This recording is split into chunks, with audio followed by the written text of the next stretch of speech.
கர்த்தருடைய பரிசுத்த நாமத்துக்கு ஸ்தோத்திரம். இந்த நாளிலும் நாம் மரங்களை குறித்து தியானித்து கொண்டு இருக்கிறோம். இன்றைக்கு கர்வாலி மரத்தை குறித்து நாம் தியானிக்க போகிறோம்.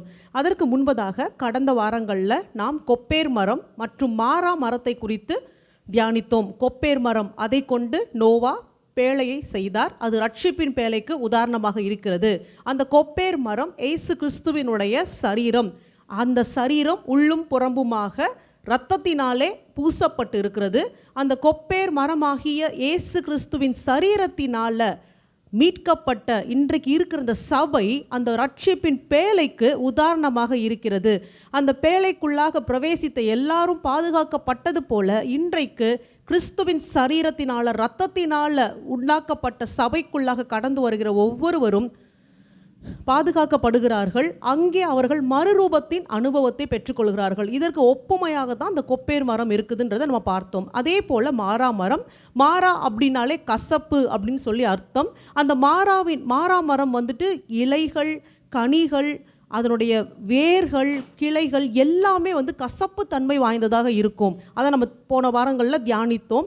ஆனால் அந்த மரம் வெட்டப்படும் போது அதனுடைய அந்த தண்டு பகுதியில் நீங்கள் அறுத்தீங்க அப்படின்னா எவ்வளவு கசப்பான மரமாக இருந்தாலும் அந்த தண்டு பகுதியிலே அறுக்கப்படும் போது அதுக்குள்ளாக இருந்து சுகந்த வாசனையாகிய வெள்ளை போலம் தான் வடிந்து வரும். ஸோ நம்மளுடைய வாழ்க்கையில் எவ்வளவு கசப்பான அனுபவங்கள் இருந்தாலும் நாம் அடிக்கப்படும் போது, நொறுக்கப்படும் போது நம்மிடத்தில் இருந்து சுகந்த வாசனையை மாத்திரம்தான் நம்ம வீசணுமே தவிர கசப்பை வெளிப்படுத்த கூடாது.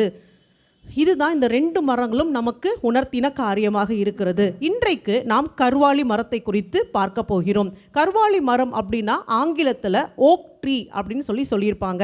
இந்த கர்வாலி மரம் மிகவும் வலிமை வாய்ந்த ஒரு மரம், நல்ல ஒரு ஸ்ட்ராங்கான ட்ரீ அப்படின்னு சொல்லலாம். இந்த கர்வாலி மரம் அவ்வளவு எளிதில் வளைக்க முடியாது. புயல் காற்று அடித்தாலும் கூட இந்த மரம் வளைந்து கொடுக்காது.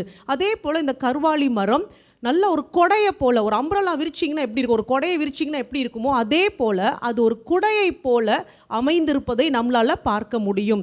இந்த மரத்தை கொண்டு நிறைய கட்டுமான பணிகளுக்கு இந்த மரத்தை பயன்படுத்துவாங்க.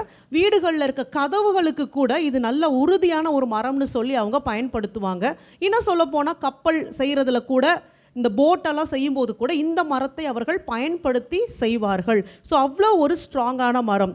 அது மாத்திரமல்ல, இதில் இன்னொரு முக்கியமான காரியம் இருக்குது. இந்த மரத்தினால சில சமயங்களில் அந்த வைன் ஊற்றி வைக்கிற அந்த பேரல் இருக்கும் பார்த்தீங்களா, அந்த பாத்திரம் இருக்குல்ல, அது உட்டில் செஞ்சுருப்பாங்க, மரத்தில் செஞ்சுருப்பாங்க. இந்த கர்வாலி மரத்தினால் செய்யப்பட்ட அந்த பேரலில் நீங்கள் வைன் ஊற்றி வச்சிங்க, திராட்சை ரசத்தை ஊற்றி வச்சிங்கன்னா அது சீக்கிரம் கெட்டு போகாது. அதே போல் எக்ஸ்ட்ராவாக ஒரு ஃப்ளேவர் கொடுக்குமா, அது ரொம்ப ரொம்ப நல்லா இருக்கும் அப்படின்னு சொல்லப்படுகிறது. ஸோ இதெல்லாம் இந்த மரத்தை குறித்த சில காரியங்கள். இந்த மரத்தினுடைய பூக்கள் மிகுந்த வாசனை உடைய பூக்களாக இருக்குது. அதே போல் இந்த மரம் சீக்கிரத்தில் வீணாக போகாது, டீகே ஆகாது. அந்த மரம் சீக்கிரமாக கெட்டு போகாது, அரித்து விடாது, பூச்சியோ ஏதோ அரித்து விடாது. அதனால் இது ரொம்ப விசேஷமான ஒரு மரமாக பார்க்கப்படுகிறது. ஆனால் இன்றைக்கு நம்ம தியானிக்க போகிற காரியத்தில் ஒரு விஷயத்தை மட்டும் நீங்கள் நல்லா ஞாபகம் வச்சுக்கோங்க. இந்த மரத்தை குறித்து, இது குடை போல ஒரு அமைப்பை கொண்ட மரம். ஸோ நடுவில் தண்டு பறந்து விரிந்து ஒரு கொடையை விரிச்சா எப்படி இருக்குமோ அப்படித்தான் இந்த மரம் இருந்தது. வேதத்தில் நிறைய இடத்துல இந்த கர்வாலி மரம் அப்படின்ற வார்த்தை வருவதை நம்மளால் பார்க்க முடியும். ஆனால் ஒரு சில இடங்களில் டைரெக்டாக கர்வாலி மரம்னு சொல்லாமல் மரம் அப்படின்னு மாத்திரம் சொல்லியிருப்பாங்க. இல்லை அப்படின்னா சமபூமி அப்படின்னு சொல்லியிருப்பாங்க. ஆனால் ஆங்கில வேதாங்கமத்தை எடுத்து நீங்கள் பார்க்கும்போது அப்படி சமபூமின்னு சொல்லப்பட்ட இடங்களிலும் கூட கர்வாலி மரம் தான் அங்கே குறிக்கப்பட்டு இருக்கிறது. ஸோ ஆங்கிலத்தில் வாசிச்சிங்கன்னா ஓக் ட்ரீன்னு கரெக்டாக வரும். தமிழில் மொழிபெயர்க்கப்பட்ட போது கர்வாலி மரம்னு சொல்லாமல் அவங்க மரம் மட்டும் அப்படி சொல்லியிருப்பாங்க. ஸோ அதனால நான் ஒரு சில வசனங்களில் ஆங்கிலத்தில் உங்களுக்கு வாசித்து காமிக்கிறேன், தமிழ்லையும் வாசித்து காமிக்கிறேன், உங்களுக்கே அந்த வித்தியாசம் புரியும். அதனால் இப்போ இந்த கர்வாலி மரம் வேதத்தில் எவ்வளவு முக்கியத்துவம் வாய்ந்தது, இந்த கர்வாலி மரத்தினால் தேவன் நமக்கு எதை கற்றுக் கொடுக்கிறார், அது எதற்கு ஒப்புமையாக இருந்தது அப்படின்றத ஒவ்வொன்றாக பார்க்கலாம். முதலாவதாக கர்வாலி மரம் ஆசீர்வாதத்தின் ஒரு ஸ்தலமாக இருந்தது. இந்த கர்வாலி மரம் ஒரு ஆசரிப்பு கூடாரத்தின் முன்மாதிரியாகத்தான் வேதத்தில் எடுத்துக்காட்டப்படுகிறது. அது எப்படி அப்படின்றத நம்ம பார்ப்போம். முதலாவதாக இந்த கர்வாலி மரம் எங்கே குறிப்பிடப்படுகிறது அப்படின்னா, ஆதியாகமத்தின் புஸ்தகம் 12வது அதிகாரம் 6வது வசனம்.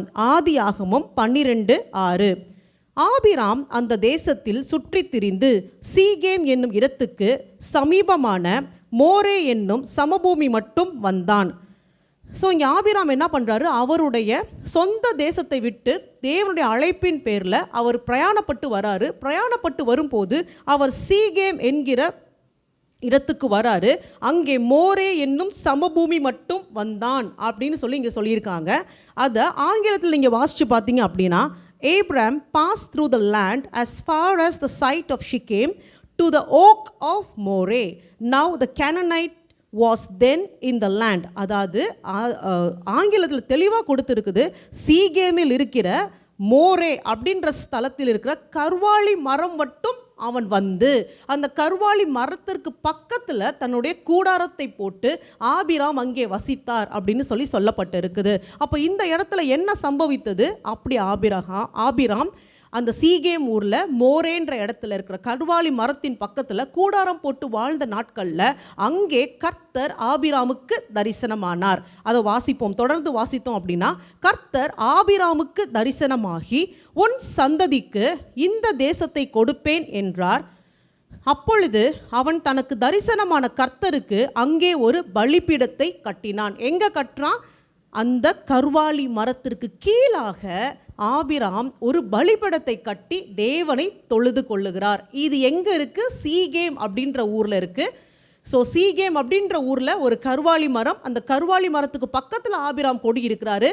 அந்த கர்வாலி மரத்தின் கீழாக தேவனாகிய கர்த்தர் ஆபிராமுக்கு தரிசனமாகிறாரு. அங்கே ஆபிராமை ஆசீர்வதிக்கிறாரு. என்ன ஆசீர்வாதம் இங்கே கொடுக்கப்படுது? இந்த தேசத்தை உனக்கும் உன் சந்ததிக்கும் கொடுப்பேன் ஆசீர்வதிக்கிறாரு. அந்த கர்வாலி மரத்திற்கு கீழாக ஆபிராம் ஒரு பலிபீடத்தை கட்டி தேவனை அங்கே தொழுது கொள்ளுகிறார். இதே போல இன்னும் கொஞ்சம் நாள் கழித்து ஆபிராம் என்ன பண்ணுறாரு, அந்த இடத்தை விட்டு வேற ஒரு இடத்துக்கு பெயர்ந்து போகிறார். ஆதியாகமத்தின் புஸ்தகம் 13வது அதிகாரம் 18வது வசனம்.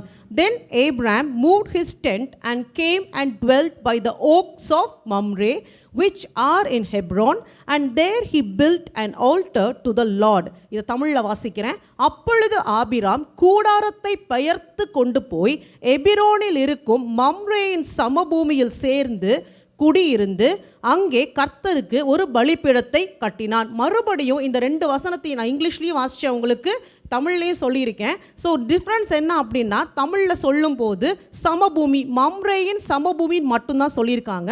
ஆங்கிலத்தில் தெளிவாக ஓக்ஸ் ஆஃப் மம்ரே அப்படின்னு சொல்லியிருக்காங்க. ஸோ மம்ரேயின் சமபூமினா ஃபஸ்ட்டு என்னன்னு புரிந்து கொள்ளலாம். அதிலே நீங்கள் தொடர்ந்து ஆதியாகமம் 14:13 நீங்கள் வாசிச்சிங்க அப்படின்னா அதில் தெளிவாக அது என்னன்னு சொல்லப்பட்டிருக்கும். ஆபிராம் தன்னோட உடன்படிக்கை செய்திருந்த மனிதராகிய எஸ்கோலுக்கும் ஆனேருக்கும் சகோதரனாகிய மம்ரே என்னும் எமோரியனுடைய சமபூமியிலே அப்பொழுது குடியிருந்தான். அப்போது மம்ரே அப்படின்றது ஒரு எமோரியனுடைய பெயராக இருக்குது. அவர்கள் ஆபிராமோட நல்ல நட்புறவாக இருக்கிறாங்க. அந்த மம்ரேக்கு சொந்தமான ஒரு சமபூமி இருக்குது. அந்த பூமியில் ஒரு கர்வாலி மரத்துக்கு பக்கத்தில் ஆபிராம் இப்போ போய் குடியிருக்கிறாரு. அந்த இடத்திலும் ஆபிராம் தேவனை தொழுது கொள்ளுகிறார். அந்த இடத்துல அந்த கர்வாலி மரத்தின் கீழாக மீண்டுமாக ஆபிராம் ஒரு பலிபீடத்தை கட்டுறார். இப்போ இந்த மம்ரேயின் சமபூமியில் ஆபிராம் குடியிருக்கிற நாட்களில் தான் முக்கியமான ஒரு சம்பவம் நடக்குது. அது ஆதியாகமத்தின் புஸ்தகம் 18வது அதிகாரத்தில் சொல்லப்பட்டு இருக்கு. ஆதியாகமம் 18:1. Now the Lord appeared to him by the oaks of Mamre while he was sitting at the tent door in the heat of the day. இதை நான் தமிழில் வாசிக்கிறேன். பின்பு கர்த்தர் மம்ரேயின் சமபூமியிலே அவனுக்கு தரிசனமானார். ஸோ மம்ரேயின் சமபூமினா மம்ரேயின் சமபூமியில் இருக்கிற கர்வாலி மரத்துக்கு பக்கத்தில், சரிங்களா? ஸோ பின்பு கர்த்தர் மம்ரேயின் சமபூமியிலே அவனுக்கு தரிசனமானார். அவன் பகலின் உஷ்ண வேளையில் கூடார வாசலிலே உட்கார்ந்திருந்து, இப்போ ஆபிராம் அவருடைய கூடாரத்தின் வாசல்ல உட்கார்ந்து இருக்கிறாரு. அந்த கூடாரத்துக்கு எதிர்த்தாப்புல இந்த கர்வாலி மரம் இருக்குது. திடீர்னு ஆபிராம் இப்படி நிமிர்ந்து பார்க்கும்போது ஆல் ஆஃப் அ சடன்னு சொல்லுவோம் இல்லைங்களா, திடீர்னு 3 பேர் அந்த இடத்துல நிற்கிறத பார்க்குறாரு. அவங்க எங்கே நிற்கிறாங்க அப்படின்னா அந்த கர்வாலி மரத்துக்கு கீழே தான் நிற்கிறாங்க. இந்த முதல் வசனத்தில் அந்த மரத்தை குறித்து எதுவுமே சொல்லப்படலை அப்படின்னாலும் பின்னாடி வர வசனங்கள்ல அந்த மரத்தை குறித்து சொல்லப்பட்டு இருக்குது. அதனால நீங்க குழப்பிக் கொள்ள வேண்டாம். அது கர்வாலி மரம். அந்த மரத்தின் கீழாகத்தான் இந்த 3 பேர் ஆபிரகாமுக்கு தரிசனமாகிறார்கள். ஸோ இந்த இடத்துல ஆபிரகாம்னு ஒரு பேர் வந்துடும். ஸோ ஆபிரகாமுக்கு அவர்கள் தரிசனமாகிறார்கள். அப்படி தரிசனமாகும் போது ஆபிரகாம் அவர்களை பார்த்த உடனே என்ன பண்றாரு? எழுந்து ஓடி போய் அவர்கள் முன்னாடி பணிந்து குனிந்து தொழுது கொள்ளுகிறார். எப்படி ஆபிரகாமால இதை உடனே செய்ய முடிஞ்சது? நல்லா புரிந்து கொள்ளணும். தூரத்துல இருந்து அவங்க நடந்து அந்த ஸ்தலத்திற்கு வரல. அப்படின்னா தூரத்தில் வரும்போதே ஆபிரகாம் அவர்களை பார்த்திருக்க வேண்டும். உட்கார்ந்து இருக்கிறாரு, திடீர்னு பார்த்தா 3 பேர் இந்த இடத்துல நிற்கிறத பார்க்கிறாரு. அப்படி பார்த்த உடனே ஆபிரகாம் போய் அவர்கள் முன்னாடி பணிந்து குனிந்து தொழுது கொள்ளுகிறார். அப்படின்னா என்ன ரீசன்னா, பல முறை இதே போல தேவனாகிய கர்த்தர் அந்த கர்வாலி மரத்திற்கு கீழாக இருந்த பலிபீடத்தில் ஆபிரகாமுக்கு தரிசனமாகி இருக்கிறார். அங்க நித்தமும் ஆபிரகாம் தேவனை தொழுது கொண்டு இருக்கிறார். அதனால இந்த தரம் பார்த்த உடனே அவர் ஷாக் ஆகல, குழப்பம் அடையல. எப்பயும் போல வேகமா போய் அந்த கர்த்தருக்கு முன்பதாக விழுந்து அவரை தொழுது கொள்கிறார். ஆதியாகமத்தின் புஸ்தகம் 18வது அதிகாரம் 2வது வசனம். தன் கண்களை ஏறெடுத்து பார்க்கும் போது இதோ 3 புருஷர் அவனுக்கு எதிரே நின்றார்கள். அவர்களை கண்டவுடனே அவன் கூடார வாசலில் இருந்து அவர்களுக்கு எதிர்கொண்டு ஓடி தரை மட்டும் குனிந்து. 3 பேருக்கு முன்னாடி அவன் தரை மட்டும் குனிந்து அவர்களை பணிந்து தொழுது கொள்ளுகிறான். அதே போல் அடுத்த வசனம் பாருங்க, ஆதியாகமம் 18:3-4. ஆண்டவரே, உம்முடைய கண்களில் எனக்கு கிருபை கிடைத்ததானால் நீர் உமது அடியேனை விட்டு கடந்து போக வேண்டாம். கொஞ்சம் தண்ணீர் கொண்டு வரட்டும். உங்கள் கால்களை கழுவி மரத்தடியில் சாய்ந்து கொண்டிருங்கள். ஹல்லேலூயா. இதுதான் அந்த மரம், கர்வாலி மரம். புரியுதுங்களா? அவங்க அந்த கர்வாலி மரத்துக்கு கீழே தான் தரிசனம் ஆகிறாங்க. ஆபிரகாம் அவர்களை தன்னுடைய கூடாரத்துக்கு அழைக்கல. ஏன்னா அவங்க 3 பேரும் அவர்களுடைய கூடாரத்தில். அதான் நான் சொன்னேன் ஆரம்பத்திலேயே, இந்த கர்வாலி மரம்ன்றது ஆசரிப்பு கூடாரத்தினுடைய ஒரு முன்மாதிரியாகத்தான் பார்க்கப்பட்டுச்சு. அந்த பலிபீடத்துக்கிட்ட 3 பேரும் தரிசனம் ஆகிறாங்க.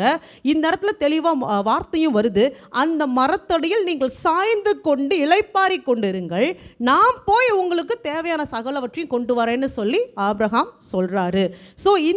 இந்த கர்வாலி மரம் ஆசரிப்பு கூடாரத்தின் ஒரு முன்மாதிரியாக, ஆசரிப்பு கூடாரத்தில் இருந்த அந்த சாட்சி சன்னதியை போல இந்த இடத்துல தேவன் முகமுகமாக தரிசனமாகி ஜனங்களை ஆசீர்வதிக்கிறார். ஜனங்கள் அவரை தொழுது கொள்ளுகிறார்கள். அதே போல தேவனாகிய கர்த்தர் ஆசீர்வாதங்களை கட்டளையிடுவதை பார்க்க முடிகிறது. அதே போல நீங்க பார்த்தீங்கன்னா ஆதியாகமத்தின் புஸ்தகம் 18:8.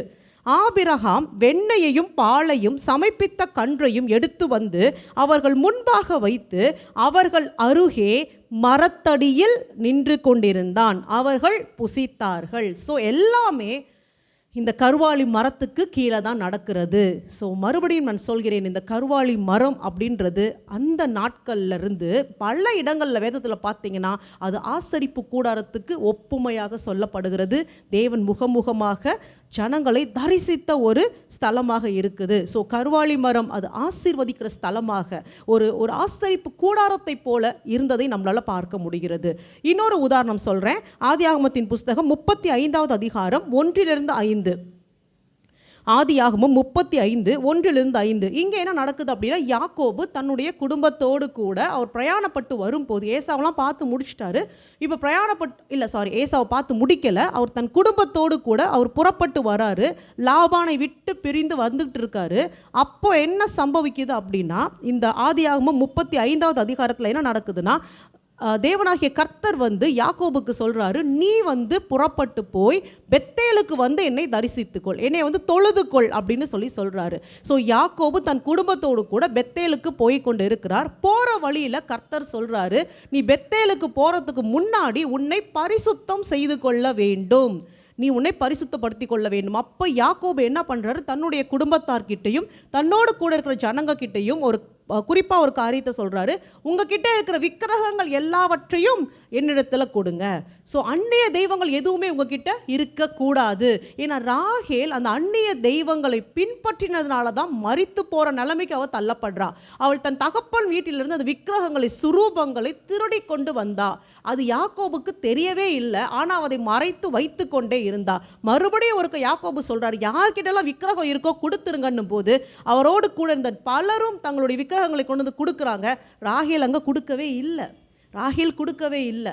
அதனால தான் அதன் பிறகு அவள் மரித்து போகிறத நம்ம பார்க்க முடிகிறது. ஸோ இந்த இடத்துல எல்லாரும் வந்து தங்களுடைய விக்கிரகங்களை கொடுத்த போது யாக்கோபு என்ன செய்கிறார்? ஆதியாகமத்தின் புஸ்தகம் 35:4 அப்பொழுது அவர்கள் தங்கள் கையில் இருந்த எல்லா அந்நிய தெய்வங்களையும் தங்கள் காதணிகளையும் யாக்கோபினிடத்தில் கொடுத்தார்கள்.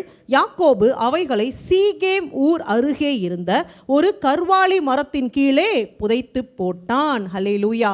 ஏன்னா முன்னாடியே நம்ம பார்த்தோம், சீகேம் ஊர்கிட்ட இருக்க கர்வாலி மரத்துக்கிட்ட தான் ஆபிராம் முதல்ல கூடாரம் போட்டு குடியிருந்தார். அங்கே தேவனை தொழுது கொண்டார். இங்கேயும் பார்த்தீங்க அப்படின்னா அதே சீகேம் ஊரில் இருக்கிற ஒரு கர்வாலி மரம்னு சொல்கிறாங்க.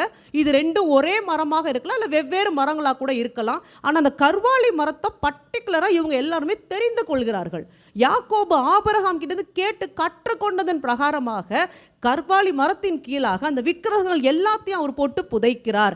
ஏன் அப்படின்னா அங்கே தேவன் வாசம் செய்தார் அப்படின்னு அவங்க நம்பினாங்க. அது உண்மை.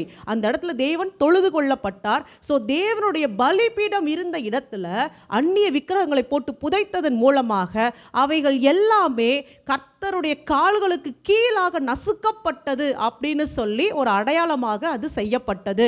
உதாரணமாக சொல்லணும் அப்படின்னா சாமுவேலின் நாட்களில் நீங்கள் பார்த்தீங்க அப்படின்னா அந்த பெலிஸ்தியர்கள் வந்து என்ன பண்ணுவாங்க, உடன்படிக்கை பெட்டியை பிடித்து கொண்டு போவாங்க. கொண்டு போய் தாகோனுடைய கோயிலில் வச்சிருவாங்க. அந்த உடன்படிக்கை பெட்டிக்கு முன்னாடி தாகோன் தலை குப்புற விழுந்து உடைந்து போனதை பார்க்க முடிகிறது. அதே போல ஒரு சம்பவம் தான். அங்கே பலிபீடம் இருந்தது. அந்த கர்வாலி மரத்தின் கீழாக பலிபீடம் இருந்தது.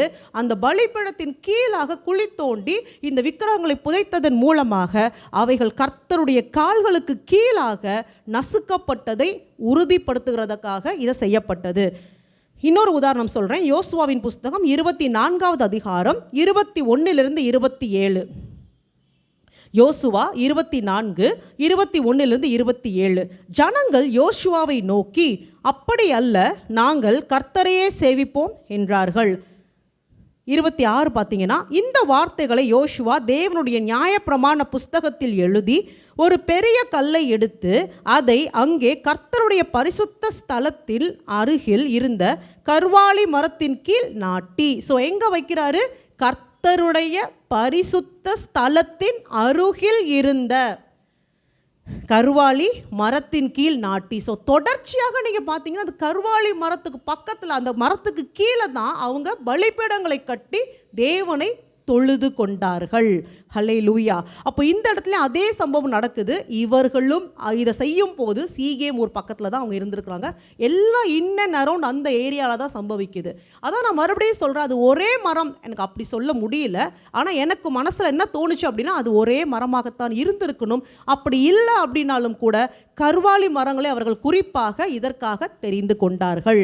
சீகேம் ஊரில் இருந்த கர்வாலி மரம் தேவனை தொழுது கொள்ளும் ஒரு ஸ்தலமாக ஆசரிப்பு கூடாரத்தின் முன்மாதிரியாக இருந்ததை பார்க்க முடிகிறது. ஹல்லேலூயா. இப்போ கர்வாலி மரத்தினுடைய இன்னொரு அம்சம் என்ன அப்படின்னு பார்க்கலாம். இன்னும் எதற்காக இந்த கர்வாலி மரம் உதாரணமாக வேதத்தில் சொல்லப்படுகிறதுனா அது நியாய தீர்ப்பின் ஒரு ஸ்தலமாக பார்க்கப்படுகிறது. கர்வாலி மரம் தேவன் கொடியவர்களை இல்லை பகைவரை சத்துருக்களை நியாயம் தீர்த்த ஒரு ஸ்தலமாக அது பார்க்கப்படுகிறது. நாம் வாசிக்கலாம். 2 சாமுவேலின் புஸ்தகம் 18 6-10 வரைக்கும் இருக்க வசனங்கள். 2 சாமுவேல் 18:6-10. ஜனங்கள் வெளியே இஸ்ரவேலருக்கு எதிராக புறப்பட்ட பிற்பாடு எப்பிராயிம் காட்டிலே யுத்தம் நடந்தது. இதோட பேக்ரவுண்ட் உங்களுக்கு சொல்லிடுறேன். அப்சலோம் தாவீதின் மகனாக இருக்கிறாரு. தாவீதை அவர் பகைத்தார். தாவீதை பகைத்தது நிமித்தமாக தாவீதை இப்போ தன்னுடைய சொந்த மகனுக்கு விட்டு விலகி ஓடுற. நான் பயந்துன்னு சொல்லவே மாட்டேன். ஏன்னா தாவீது அவ்வளோ பெரிய ஒரு யுத்த வீரன், பயந்து ஓடுற ஆளே கிடையாது. பாசம் தான் அந்த இடத்துல பெருசாக இருந்துச்சு. அதையும் நான் இப்போ கொஞ்சம் நேரத்தில் உங்களுக்கு சொல்கிறேன். ஸோ தாவீது அந்த தேசத்தை விட்டு அந்த அந்த கேபிட்டலை விட்டு அவர் வந்து ஓடி போகிறாரு. தன்னுக்கு சொந்தமான சில நபர்களை அழைத்து கொண்டு, சில சேவகர்களை அழைத்து கொண்டு அவர் ஓடி போகிறார். அப்படி அவர் ஓடி போகிற இடம் எது அப்படின்னு நீங்கள் பார்த்தீங்கன்னா, எப்ராயிம் காடுகளுக்குள்ளாக, அதை தாண்டி இருக்கிற பகுதிகளுக்குள்ளாக அவர் ஓடி போய் தஞ்சம் அடைவதை நாம் பார்க்க முடிகிறது. அப்போ இங்கே சொல்லப்பட்ட இந்த யுத்தமும் கூட எங்கே நடந்துச்சான்? எப்பிராயிம் காட்டிலே நடந்தது. ஸோ தாவீது ஏன் பர்டிகுலராக அந்த காட்டு பகுதியை தெரிவு செய்தார்? இந்த காடு எங்கே இருக்குது அப்படின்னு நீங்கள் பார்த்தீங்க அப்படின்னா, எப்பிராயிம் காடு அப்படின்னா உட்ஸ் ஆஃப் எப்ராயிம் அப்படின்னு சொல்லலாம். அது அடர்த்தியான ஒரு காட்டுப்பகுதி. அது குறிப்பாக எந்த இடத்துல இருக்குது அப்படின்னு நீங்கள் பார்த்தீங்கன்னா, யோர்தான் நதிக்கு பக்கத்தில் இருக்கிற மகனாயிம் அப்படின்ற ஒரு ஸ்தலத்தில் தான் அந்த காட்டுப்பகுதி இருக்கிறது. மகனாயிம் அப்படின்ற இடம் எதற்கு அது இடம் வந்து எதை குறிக்குது அப்படின்னு நீங்கள் பார்த்தீங்கன்னா, ஆதியாகமத்தின் புஸ்தகம் 32வது அதிகாரம் 2வது வசனம். ஆதியாகமம் 32:2 இதே யாக்கோபு அவருடைய குடும்பத்தை கூப்பிட்டு கொண்டு வரும்போது ஒரு இடத்துக்கு அவர் வந்து சேர்வார். அந்த இடத்துல அவர் தேவ தூதர்களை பார்ப்பார். இன்னும் தெளிவாக சொல்லணும் அப்படின்னா, கர்த்தருடைய சேனையை பார்ப்பார். தேவ தூத சேனைன்னு சொல்லப்படும். தூதர்கள் மட்டும் உள்ள சேனை அப்படின்னு சொல்லப்பட்டாலே யுத்தத்துக்கு ஆயத்தமாக இருக்கிற தேவ தூதர்கள். ஆங்கிலத்தில் த ஹோஸ்ட் ஆஃப் காட். அந்த இடத்துல கூட்டமாக அவர் பார்ப்பார், யாக்கோபு பார்ப்பார். அதனால அந்த ஸ்தலத்திற்கு அவர் மகனாயிம் அப்படின்னு சொல்லி பேர் வைப்பார். ஸோ நீங்கள் நோட் பண்ணிக்கோங்க, ஆதியாகமத்தின் புஸ்தகம் 32:2 இது சொல்லப்பட்டிருக்கு. மகனாயிம் அப்படின்னா மீனிங் என்ன அப்படின்னா, 2 கேம்ப்ஸ், 2 பரிவாரம், இல்லை 2 கூட்டம் அப்படின்னு நீங்கள் சொல்லலாம். மகனாயிம்னா 2 கூட்டம். ஏன் யாக்கோபு அந்த பேர் வச்சார் அப்படின்னா, அவரோடு கூட இருந்த ஜனங்கள் ஒரு பக்கம், அதே போல கர்த்தருடைய சேனை இன்னொரு கூட்டமாக அந்த இடத்துல இருக்கிறத அவர் பார்க்கிறாரு. இப்போ நல்லா யோசிச்சு பாருங்க, இதே காட்டுப்பகுதி வழியாக தான் அவர் வந்திருக்கணும். அந்த இடத்துல இருந்த மரங்களை அவர் பார்க்கவில்லை, தேவ தூதர்களுடைய சேனையை பார்க்கிறாரு. யுத்த வீரர்களை போல அங்கு நின்று கொண்டிருந்த தூதர்களை அவர் பார்த்து தான் அந்த ஸ்தலத்திற்கு மகனாயிம்னு சொல்லி பேர் வைக்கிறாரு. இப்போ தாவீது பின் நாட்களில் ஒளிந்து கொள்வதற்கு குறிப்பாக இந்த காட்டுப்பகுதியை அவர் தெரிந்து கொண்டு வருகிறார். ஒன்று, அது ரொம்ப அடர்த்தியான காடு, பழக்கம் இல்லாமல் நீங்கள் இந்த காட்டுக்குள்ளார ஈஸியாலாம் போய் எதுவும் செய்ய முடியாது. அதே போல் தாவீதுக்கு தெரியும், அந்த காட்டில் மனிதர்கள் அல்ல, தேவனுடைய சேனை தன்னை பாதுகாப்பதற்காக இருக்குதுன்றது தாவீது தெரிந்து வைத்திருந்தார். ஸோ நம்ம மேற்கொண்டு வாசிக்கலாம். 2 சாமுவேலின் புஸ்தகம் 18வது அதிகாரம் 6-10 வாசிக்கும் போது, ஜனங்கள் வெளியே இஸ்ரவேலருக்கு எதிராக புறப்பட்ட பிற்பாடு எப்பிராயிம் காட்டிலே யுத்தம் நடந்தது. அங்கே இஸ்ரவேல் ஜனங்கள் தாவீதின் சேவகருக்கு முன்பாக முறிய அடிக்கப்பட்டார்கள். அங்கே அன்றைய தினம் 20,000 பேர் மடியத்தக்கதாக பெரிய சங்காரம் உண்டாயிற்று. யுத்தம் அந்த தேசம் எங்கும் பறந்தது. அன்றைய தினம் பட்டயம் பட்சித்த ஜனங்களை பார்க்கிலும் காடு பட்சித்த ஜனம் அதிகம். ஹல்லேலூயா. அப்போ யுத்தம் நடக்குது. தாவீதினுடைய சேவகருக்கும் அப்சலோமுடைய ஆட்களுக்கும், இஸ்ரவேலை சேர்ந்த ஆட்களுக்கும் யுத்தம் நடக்குது இந்த காட்டு பகுதியில். அப்போ 20,000 பேர் அதில் மடிந்து போகிறாங்க. பட்டயத்தால் கொல்லப்பட்டவர்களை பார்க்கிலும் காடு பட்சித்த ஜனங்கள் அதிகம். அப்படின்னா அங்கே மரங்களாக தெரிந்ததெல்லாம் மரங்கள் அல்ல, அவைகள் தேவ தூத சேனையாக அங்கே நின்று கொண்டிருந்தது. அப்போ யுத்தம் செய்தது பரலோகத்தின் சேனை. ஸோ உங்களுடைய கண்களுக்கு மரங்களைப் போல தெரிகிறது. நீங்கள் நல்லா புரிஞ்சுக்கோங்க, சில சமயத்தில் அது தேவ தூதர்களாக இருக்கலாம், தேவ தூதர்களாக இருக்கலாம். அதுதான் இந்த இடத்துல சொல்லப்பட்டு இருக்குது. அப்போ தாவீதின் கண்களுக்கு அந்த தூதர் கூட்டம் தெரிந்தது. அவன் அங்கே போய் தஞ்சம் எடுத்துக்கிட்டான். ஆனால் அப்சலோமின் கண்களுக்கோ, அப்சலோம் கூட இருந்தவங்களுடைய கண்களுக்கோ தூதர்கள் தெரியல. அது வெறும் மரம் தானே அப்படின்னு சொல்லி அவங்க போனாங்க. கர்த்தர் தாவீதிற்காக யுத்தம் செய்தார். ஹல்லேலூயா. இப்போ தொடர்ந்து நீங்கள் வாசிச்சிங்க அப்படின்னா 9வது வசனத்தை வாசிச்சிங்கன்னா, அப்சலோம் தாவீதின் சேவகருக்கு எதிர்பட்டான். அப்சலோம் கோவேறு கழுதையின் மேல் ஏறி வரும்போது அந்த கோவேறு கழுதை சன்னல் பின்னலான ஒரு பெரிய கர்வாலி மரத்தின் கீழ் வந்ததினால் அவனுடைய தலை கர்வாலி மரத்தில் மாட்டிக்கொண்டு அவன் வானத்துக்கும் பூமிக்கும் நடுவே தொங்கினான். அவன் ஏறி இருந்த கோவேறு கழுதை அப்பாலே போயிற்று. இப்போ யுத்தம் நடந்து கொண்டு இருக்கும் போது அப்சலோம் ஏறி இருந்த அந்த கோவேறு கழுதை இப்போ அந்த காட்டுப்பகுதியில் ஓடி வருது. கரெக்டாக குறிப்பாக ஒரு கருவாளி மரம் இருக்குது. அந்த கருவாளி மரம் எப்படி இருக்குது? சன்னல் பின்னலாக இருக்குது. அந்த மரத்துக்கிட்ட இந்த கோவேறு கழுதை வரும்போது அப்சலோமுடைய தலை அந்த மரத்தில் சிக்கி கொள்ளுது. இப்போ அதற்கு மேலாக இந்த கழுதை அந்த இடத்துல நின்று கொண்டு இல்லாமல் அது ஓடி போயிடுது. அப்சலோம் எப்படி தொங்கிக் கொண்டு இருந்தானா? வானத்துக்கும் பூமிக்கும் நடுவாக அவன் தொங்கிக் கொண்டிருந்தான். இதே உதாரணம் வேற யாருக்கு சொல்லப்பட்டதுன்னு பார்த்தீங்கன்னா, இயேசு கிறிஸ்துவுக்கு சொல்லப்பட்டது. அவர் கல்வாரி சிலுவையிலே வானத்துக்கும் பூமிக்கும் நடுவாக தொங்கிக் கொண்டிருந்தார்.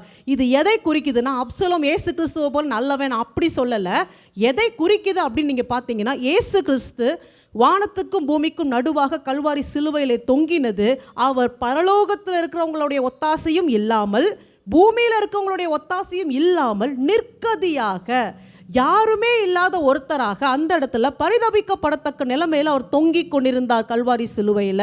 அதே போல இன்றைக்கு அப்சலோம் அந்த கருவாளி மரத்தில் தலை மாட்டி கொண்டதுனால வானத்துக்கும் பூமிக்கும் நடுவாக தொங்கினது எதை குறிக்குதுன்னா, அவன் சபிக்கப்பட்டவனாக இருந்தான். அதே போல பரலோகமும் அவனை கைவிட்டுருச்சு, பூமியில் இருந்தவங்களும் அவனை கைவிட்டுட்டாங்க. நிர்கதியா நிராதரவாக அவன் அங்கே தொங்கிக் கொண்டிருந்தான்.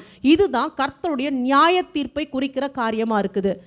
ஏன்னா அப்சலோம் செய்த எல்லாத்தையும் நம்ம எல்லாரும் வாசித்திருப்போம். அவன் எவ்வளோ ஒரு மோசமான காரியங்களை செய்தான் அப்படின்றது நமக்கு நல்லாவே தெரியும். அதனால அதற்கு ஏற்ற ஒரு தண்டனையாக தேவன் தாமே இந்த காரியத்தை அனுமதித்தார்.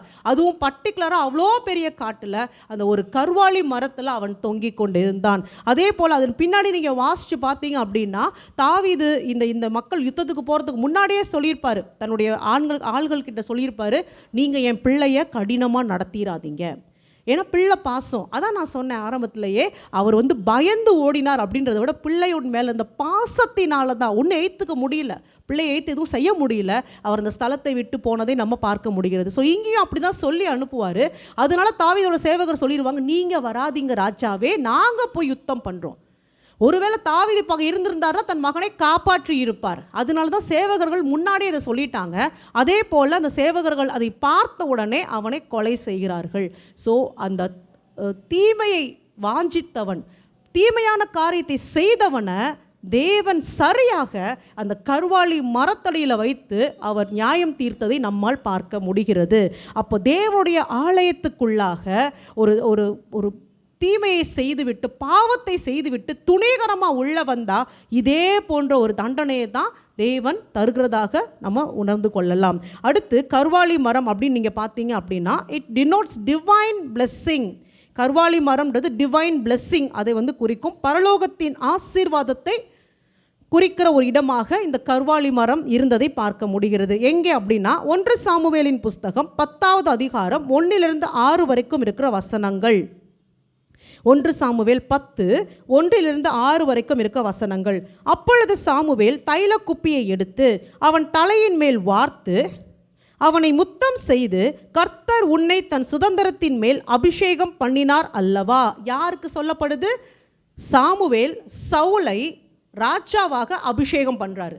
சாமுவேல் சவுலை இஸ்ரவேலின் ராஜாவாக அபிஷேகம் செய்கிறார். செய்துட்டு அவர் சொல்கிற காரியங்கள் தான் பின்வரும் காரியங்கள். ஸோ ஆசீர்வாதம் பண்ணிட்டு என்ன சொல்கிறாரு? 2வது வசனத்தில், நீ இன்றைக்கு என்னை விட்டு போகிற போது பென்யமீன் எல்லையாகிய செல்சாகில் ராகேலின் கல்லறை அண்டையில் 2 மனுஷரை காண்பாய். அவர்கள் உன்னை பார்த்து, நீ தேட போன கழுதைகள் அகப்பட்டது, இதோ உன் தகப்பன் கழுதைகளின் மேலிருந்த கவலையை விட்டு உங்களுக்காக விசாரப்பட்டு என் மகனுக்காக என்ன செய்வேன் என்கிறான் என்று சொல்லுவார்கள். ஸோ இந்த இடத்துல ஆக்சுவலாக 3 காரியங்கள் சொல்லப்பட்டிருக்கும். சவுலுக்கு ஒரு எச்சரிப்பு மணியில் ஒரு அடையாளத்தை போல சாமுவேல் சொல்லியிருப்பார். அதில் முதல் காரியம் தான் இப்போ நம்ம பார்த்தோம். ஸோ அவர் சாமுவேலை விட்டு சவுல் பிரிந்து போன உடனே முதலாவதாக எந்த இடத்துல? ராகேலின் கல்லறை அண்டையில் 2 பேர் சவுலை சந்திப்பார்கள்னு சொல்லப்பட்டு இருக்கு. ஸோ இந்த ராகேலின் கல்லறையை குறித்து சொல்லணும் அப்படின்னா, இந்த ராகேல் நான் முன்னாடி சொன்னது போல அவங்க தன் தகப்பனுடைய விக்கிரகங்களை வாஞ்சித்ததுனால ஒரு தேவையில்லாத ஒரு சாபம் அவங்க மேலே வருது. அதனால அவங்க பிள்ளை பெறும்போது, 2வது மகனாகிய பென்யமீனை அவர்கள் பெறும்போது, ராகேல் பெற்றெடுக்கும் போது மிகுந்த உபத்திரவம், மிகுந்த வேதனைப்படுவாங்க. அதனால பென்யமீனை பெற்றபோது ராகேல் அந்த பிள்ளைக்கு பெனானின்னு சொல்லி பேரிடுவாங்க. பெனானி அப்படின்னா துக்கத்தின் மகன் அப்படின்னு சொல்லி பேர், அர்த்தம். துக்கத்தின் மகன் அப்படின்னு சொல்லி அர்த்தமாக இருக்குது. ஆனால் உடனே யாக்கோபு என்ன பண்ணுவார், அந்த பேரை மாற்றி பென்யமீன் அப்படின்னு சொல்லி மாற்றுவார். பென்யமீன் அப்படின்னா என் வலக்கரத்தின் புத்திரன், the son of my right hand அப்படின்னு சொல்லி அர்த்தம். என் வலது கையை போல இருக்கிறான் அப்படின்னு சொல்கிறோம் இல்லைங்களா. ஸோ அப்படித்தான் யாக்கோபு என்ன பண்ணுறாரு, இந்த பெனானின்ற பேரை மாற்றி பென்யமீன் அப்படின்னு சொல்லி வைக்கிறாரு. ஸோ அப்படி பென்யமீனுக்கு பெயர் மாற்றப்பட்ட இடத்துல தான் ராகேல் மரித்து போகிறாங்க. அதற்கு அருகிலேயே அவர்கள் புதைக்கப்படுகிறார்கள். இந்த சவுலும் பென்யமீன் கோத்திரத்தை சேர்ந்தவன்தான். இந்த சவுலும் பென்யமீன் கோத்திரத்தை சேர்ந்தவன். கரெக்டாக அந்த ராகேலின் கல்லறை அண்டையில் 2 பேர் சவுலை சந்திக்கிறது எதை குறிக்குது அப்படின்னா, இந்த உலகத்தின் ஆஸ்திகள், இந்த உலகத்தின் சொத்து, இந்த உலகத்தின் ஐஸ்வர்யத்தை நீ தேடாத. அந்த கழுதை உலகத்தின் ஐஸ்வர்யத்திற்கு ஒப்பா இருக்குது. அதை தேடி ராகேலை போல நீ மரித்து போயிடாத. தேவன் அதான் வார்னிங்காக கொடுக்குறாரு. அது சவுலுக்கு புரிஞ்சுதான் எனக்கு தெரியல. அந்த கவலையை விட்டுடு, நீ உன் ஆத்துமாவை குறித்து கவலைப்படு. ஏன்னா இப்போ தேவனுக்கு வந்துட்டு கழுதைகளை குறித்து கவலை இல்லை, உலக ஆஸ்திகளை குறித்து கவலை அல்ல, காணாமல் போன சவுலை குறித்து கவலை அதிகமாக இருக்குது, பாரம் அதிகமாக இருக்குது. உண்மையிலே சொல்ல போனால் சவுல் கழுதையை தேடி கண்டுபிடிக்க வந்தார். ஆனால் தேவனாகிய கர்த்தர் சவுலை தேடி கண்டடைந்தார். தனக்கு ஏற்ற ஒரு ராஜாவாகிய சவுலை தேடி கண்டுபிடிச்சிட்டாரு. கண்டுபிடிச்சிட்டு இப்போ சவுல் கிட்ட சொல்கிறாரு, நீ இனியும் உலகத்தை தேடி போகாத, மேலான காரியத்தை உனக்கு நான் வச்சிருக்கேன். அந்த கர்வாலி மரத்தின் கீழே எப்படி எல்லா விக்கிரகத்தையும் போட்டு புதைச்சாங்களோ, உலக ஆசைகள் எல்லாத்தையும் நீ விட்டுட்டு எனக்காக, என் ஜனங்களுக்காக நீ ராஜாவாக வா அப்படின்னு சொல்லி ஒரு அழைப்பை கொடுக்குறார். இதுதான் இந்த பகுதி சொல்கிற காரியமாக இருக்குது. ஸோ 2வதாக நீங்கள் பார்க்கும்போது அதுக்கு அடுத்த வசனம். ஸோ 2வது வசனத்தில் இது சொல்லிட்டாங்க. 3வது வசனத்தில் நீங்கள் பார்த்தீங்க அப்படின்னா, நீ அவ்விடத்தை விட்டு அப்புறம் கடந்து போய் தாபோரில் உள்ள சமபூமியில் சேரும் போது தேவனை பணியும்படி பெத்தேலுக்கு போகிற 3 மனுஷர் அங்கே உன்னை கண்டு சந்திப்பார்கள். ஒருவன் 3 ஆட்டுக்குட்டிகளையும், இன்னொருவன் 3 அப்பங்களையும், வேறொருவன் திராட்சை ரசம் உள்ள ஒரு துருத்தியையும் கொண்டு வந்து. ஸோ இங்கேயும் சில காரியங்கள் சொல்லப்படுது. நான் தொடர்ந்து வாசிக்கிறேன். உன்னுடைய சுக செய்தியை விசாரித்து உனக்கு 2 அப்பங்களை கொடுப்பார்கள், அவைகளை நீ அவர்கள் கையிலே வாங்க வேண்டும். ஸோ இதுக்கு முன்னாடி தெளிவாக சொல்லிட்டாரு, உலகத்துக்கு உண்டான எதையுமே நீ இச்சிக்காத. சவுலுக்கு அதுதான் போன வசனத்தில் சொன்னார், உலகத்துக்கு உண்டான எதையுமே நீ இச்சிக்காத, கர்த்தருக்குரியவைகளை நீ தேடு. இது ஏன் அங்கே வார்னிங்காக தேவன் கொடுத்தார் அப்படின்னா, பின் நாட்களில் சவுல் அதில் தான் விழுந்து போவார். அமலேக்கியர்களை எதிர்த்து யுத்தம் செய்யும் போது நம்ம எல்லாருக்குமே இது தெரிந்த விஷயம் தான். சவுல் எதில் விழுந்து போவார், அமலேக்கியருடைய ஆடு மாடுகளை இச்சித்து எடுத்துக்கொண்டதுனால தேவனுடைய கோபாக்கினை சவுலின் மேலே வரும், ராஜ்யபாரத்தை அவர் இழந்து போவார். ஸோ முன்னாடி ஒரு எச்சரிப்பாக தேவன் சவுலுக்கு அதை அந்த இடத்துல சொன்னார். ஸோ அங்கே எதையுமே இச்சிக்காத, உலகம் வேணான்னு சொன்ன தேவன் அடுத்த வசனத்திலேயே சில காரியங்களை கொடுக்கிறத பார்க்க முடிகிறது. ஸோ இந்த வசனத்தில் நம்ம வாசித்தோம், எங்கே போகிறாரா, நீ அவ்விடத்தை விட்டு அப்புறம் கடந்து போய் தாபோரில் உள்ள சமபூமியில் சேரும் போது. ஸோ தமிழில் தாபோரில் உள்ள சமபூமின்னு கொடுத்துருக்காங்க. ஆனால் ஆங்கிலத்தில் என்ன கொடுத்துருக்காங்க அப்படின்னா, when you get to the oak of Tabor you will see 3 men coming toward you who are on their way to worship God at Bethel. So இங்கே ரொம்ப தெளிவாக இருக்குது வசனம், எவ்வளோ தெளிவாக இருக்குது பாருங்க. Okay of Tabor.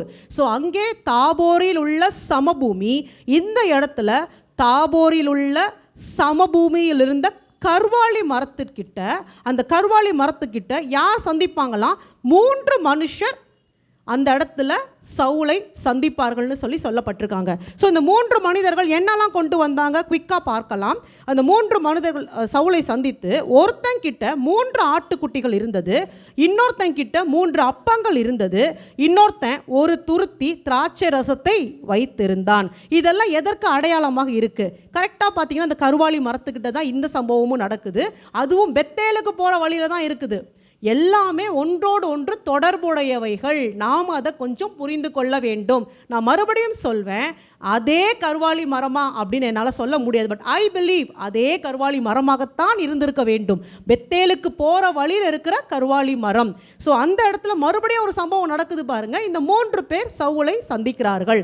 அவர்கள் கொண்டு வந்த அந்த பொருட்களுடைய அந்த மீனிங் என்னன்னு சொல்லி பார்ப்போம், அர்த்தம் என்னன்னு பார்ப்போம். ஸோ ஒருத்தர் என்ன கொண்டு வந்தார், 3 ஆட்டுக்குட்டிகள் பாவ நிவாரண பலியை குறிக்கும். அதே போல் அடுத்து என்ன கொண்டு வந்தாங்க, 3 அப்பங்கள் போஜன பலியை குறிக்கும். அதன் பிறகு ஒரு துருத்தி திராட்சை ரசம் பான பலியை குறிக்கும். ஸோ இது எல்லாத்தையும் எடுத்துக்கிட்டு தான் அவங்க பெத்தேலில் இருக்கிற ஆண்டவரை அவர்கள் தொழுது கொள்ளும்படிக்கு கடந்து போகிறார்கள். ஸோ போகிற வழியில் இந்த கர்வாலி மரத்தின் கீழே சவுலை சந்திக்கிறார்கள். அதே போல் இந்த 3 ஆட்டுக்குட்டிகள் அப்படின்னு நீங்கள் பார்த்தீங்கன்னா, உலக தோற்றம் முதல் அடிக்கப்பட்ட ஆட்டுக்குட்டி, பஸ்கா ஆட்டுக்குட்டி, 3வதாக இயேசு கிறிஸ்து. ஸோ இந்த ஃபஸ்ட்டு 2 நிறைவேறியாச்சு, 3வது நிறைவேற போகிறது. அடுத்து 3 அப்பங்கள் அப்படின்றது, அப்பம்னா நமக்கு தெரியும் தேவனுடைய வார்த்தை என்பது இயேசு கிறிஸ்துவை குறிக்கிறது. அப்போ 3 அப்பம் அப்படின்னா, ஒன்று பஸ்கா, இன்னொன்று மன்னா, 3வது இயேசு கிறிஸ்துவினுடைய சரீரமாக இருக்கிறது. அதில் முதல் 2ஐயும் இஸ்ரவேல் ஜனங்கள் பெற்றுக்கொண்டாயிற்று. 3வதாக இயேசு கிறிஸ்துவின் சரீரம் அது வரப்போகிறதாக இருக்குது. அதனால தான் இந்த இடத்துல சாமுவேல் சொல்றாரு, 2 அப்பங்களை நீ வாங்கிக்கோ, இப்போதைக்கு உனக்கு பஸ்கா மன்னா அந்த அனுபவம் தான், வரப்போகிறது இயேசு கிறிஸ்துவினுடைய சரீரம். அது இன்னும் இஸ்ரவேல் ஜனங்களுக்கு அப்பொழுது கொடுக்கப்படாமல் இருந்தது. அதே போல திராட்சை ரசம் அப்படின்றது இயேசு கிறிஸ்துவுடைய ரத்தத்தை குறிக்குது.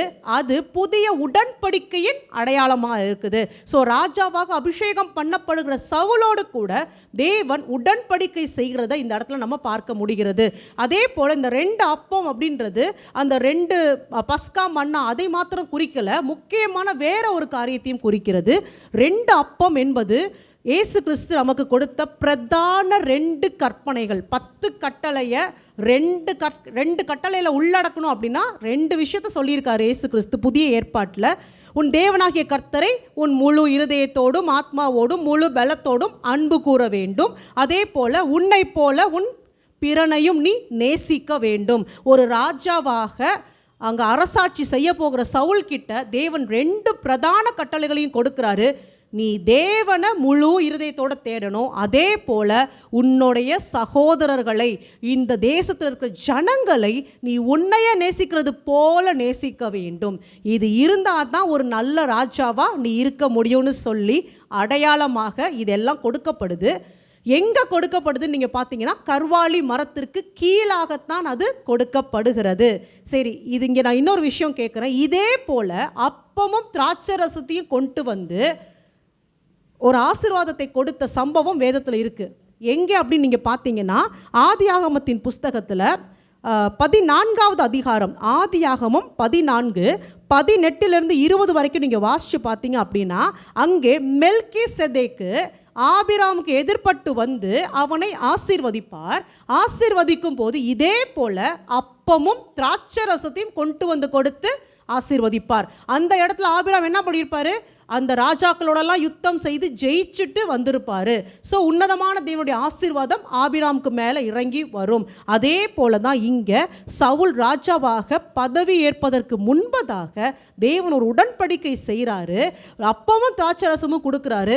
வரப்போகிற எல்லா யுத்தத்திலும் நீ ஜெயிக்கணும்னு சொல்லி ஒரு ஆசீர்வாதத்தை சவுலுக்கு கொடுப்பதை பார்க்க முடிகிறது. ஹல்லேலூயா. ஸோ ஆதியாகமம் 14:18 நம்ம வாசிக்கிறோம், அன்றியும் உன்னதமான தேவனுடைய ஆசாரியனாய் இருந்த சாலேமின் ராஜாவாகிய மெல்கிசேதேக்கு அப்பமும் திராட்சரசமும் கொண்டு வந்து அவனை ஆசீர்வதித்து, வானத்தையும் பூமியும் உடையவராகிய உன்னதமான தேவனுடைய ஆசீர்வாதம் ஆபிராமுக்கு உண்டாவதாக, உன் சத்துருக்களை உன் கையில் ஒப்பு கொடுத்த உன்னதமான தேவனுக்கு ஸ்தோத்திரம் என்று சொன்னான். இவனுக்கு ஆபிராம் எல்லாவற்றிலும் தசம பாகம் கொடுத்தான். ஸோ சவுல்கிட்ட தெளிவாக சொல்லியிருக்கார் ஆண்டவர் வந்து இந்த சம்பவத்தின் மூலமாக, நீ செய்ய போகிற எல்லா யுத்தத்திலையும் நான் உன் கூடவே இருக்க போகிறேன், நான் உன்னைய ஜெயமெடுக்க வைப்பேன், நீ என்னைய மட்டும் சார்ந்து கொள். ஸோ இதெல்லாம் எங்கே நடக்குது? அந்த கர்வாலி மரத்திற்கு கீழாகத்தான் நடக்கிறத பார்க்க முடிகிறது. அதே போல் அந்த அடுத்த பாட்டி சொல்லிடுறேன், இது இந்த மரத்தோட ரெலவெண்ட்டாக இல்லைனாலும் இந்த டாப்பிக்கு ரொம்ப ரெலவெண்ட்டாக இருக்கும். ஸோ 2 காரியம் பார்த்துட்டோம். இப்போ 3வது ஒரு ஆசீர்வாதம் சவுலுக்கு சொல்கிறாங்க. இன்னும் கொஞ்சம் தூரம் தள்ளி போன பிறகு 1 சாமுவேல் 10வது அதிகாரத்தில் 1 சாமுவேல் 10வது அதிகாரம் 6வது வசனம் பாருங்க. அப்பொழுது கர்த்தருடைய ஆவி உன்மேல் இறங்குவார், நீ அவர்களோட கூட தீர்க்க தரிசனம் சொல்லி வேறு மனுஷனாவாய். ஹல்லேலூயா. ஸோ காணாமல் போன சவுலை தேவன் கண்டுபிடிக்கிறாரு, சவுலோடு கூட உடன்படிக்கை செய்கிறார், தன்னையே பலியாக கொடுக்குறார், ஆட்டுக்குட்டிகளை கொண்டு அதை நிரூபிக்கிறாரு, அப்பவும் திராட்சரசமும் கொண்டு உடன்படிக்கை செய்கிறாரு. 3வதாக பரிசுத்த ஆவியை கொடுத்து மறுரூபத்தின் அனுபவத்தை கொடுக்கிறார், சவுலை வேறு மனிதனாக மாற்றி, வேறு மனிதனாக கர்த்தருக்கேற்ற மனிதனாக மாற்றி அபிஷேகித்து அவனை ராஜாவாக இஸ்ரவேலின் மேல் அமர்த்துகிறார். ஹல்லேலூயா. ஸோ கர்வாலி மரம் இவ்வளவு முக்கியமான சம்பவங்கள் நடந்த ஒரு ஸ்தலமாக நம்மளால் பார்க்க முடிகிறது. இதே போல் இன்னும் ஒரு 2-3 எக்ஸாம்பிள் மட்டும் இருக்குது, நம்ம அதையும் கூட தியானிக்கலாம். நியாயாதிபதிகளின் புஸ்தகம் 4வது அதிகாரம் 11வது வசனம். நியாயாதிபதிகள் 4வது அதிகாரம் 11வது வசனம். தேவன் எப்படி தெரிந்து கொள்கிறார்? இங்கே ஒரு நியாய தீர்ப்பின் சம்பவம் வரும், ஆனால் தேவன் எப்படி அதை தெரிந்து கொள்ளுதல் எப்படி இருந்ததுன்றது இந்த இடத்துல பார்க்கலாம். ஸோ நியாயாதிபதிகள் 4வது அதிகாரம்னு சொன்ன உடனே நமக்கு எல்லாம் ஞாபகத்துக்கு வரணும். யார் ஞாபகத்துக்கு வருவாங்க? தெபோரால், பாராக், அவங்க செய்த யுத்தம் தான் நமக்கு ஞாபகத்துக்கு வரும். அதே போல் நியாயாதிபதிகள் புஸ்தகம் 4வது அதிகாரத்தில் தெபோராலை போலவே இன்னொரு பெண்ணுக்கும் ஒரு முக்கியத்துவம் கொடுக்கப்பட்டிருக்கும். அந்த பெண்ணினுடைய பேர் தான் யாகேல். ஸோ என்ன சம்பவம் நடந்ததுன்ற ஒரு பேக்ரவுண்ட் சொல்கிறேன் உங்களுக்கு. இப்போ இவங்க எல்லாரும் சேர்ந்து யுத்தத்துக்கு போகிறாங்க. தெபோரால், பாராக் எல்லாம் சேர்ந்து யுத்தத்துக்கு போகிறாங்க. அவங்க செசேராவை எதிர்த்து யுத்தம் செய்ய போகிறார்கள். ஸோ செசேரா வந்துட்டு யாபீன், அந்த ஆத்சோரின் ராஜாவாகிய அந்த யாபீன் அவனுடைய ஒரு தளபதியாக இந்த செசேரா இருக்கிறான். செசேராவை பார்த்தாலே எல்லாருமே வந்து பயப்படுவாங்க. ஸோ இவர்கள் எல்லாரும் சேர்ந்து என்ன பண்ணுவாங்கன்னா, இஸ்ரவேல் ஜனங்களை ரொம்ப ஒடுக்கி கொண்டு இருக்கும் போது தீர்க்க தரிசியாகிய தெபோரால் பாராக்கிட்ட சொல்லுவாங்க, நீ வந்து நம்முடைய ஆட்களை எல்லாம் கூட்டிக் கொண்டு செசேராவை எதிர்த்து போ அப்படின்னு சொல்லுவாங்க. ஆனால் அந்த செசேராவை எதிர்த்து போவதற்கு பாரா கொஞ்சம் பயந்ததுனால தெபோரால் ஒரு தீர்க்க தரிசனம் சொல்லுவாங்க, நீ கர்த்தருடைய வார்த்தையை கேட்ட பிறகும் பயந்ததினால் இந்த கணம் வந்து யாருக்கு போகும்? செசேரா நிச்சயமாக செத்து போவான். ஆனால் அந்த கணம், அவனை கொன்ற அந்த கணம் யாருக்கு போகும்னா ஒரு பெண்ணுக்கு போகும்னு மட்டும் சொல்லி முடிப்பாங்க. ஸோ யுத்தம் நடந்து கொண்டு இருக்கும். அந்த சூழலில் என்ன நடந்துச்சு, என்ன சம்பவித்தது, அந்த பெண் யார் அப்படின்றத கொஞ்சம் பார்க்கலாம். நியாயாதிபதிகளின் புஸ்தகம் 4வது அதிகாரம் 11வது வசனம். கேனியனான ஏபேர் என்பவன் மோசேயின் மாமனாகிய ஓபாபின் புத்திரராயிருக்கிற கேனியரை விட்டு பிரிந்து கேதேசின் கிட்ட இருக்கிற கர்வாலி மரங்கள் அருகே தன் கூடாரத்தை போட்டிருந்தான். இங்கே உங்களுக்கு கொஞ்சம் ஒரு ஹிஸ்ட்ரி சொல்லணும், ஏன்னா இந்த இடத்துல சில குழப்பங்கள் இருக்குது. இங்கே கேனியனான ஏபேர் என்பவன் மோசேயின் மாமனாகிய ஓபாபின் புத்திரன்னா, இது மோசேயுடைய மாமனாரோட பேர் இல்லை. ஓபாப் அப்படின்றது மோசேயுடைய மாமனாருடைய பெயர் கிடையாது.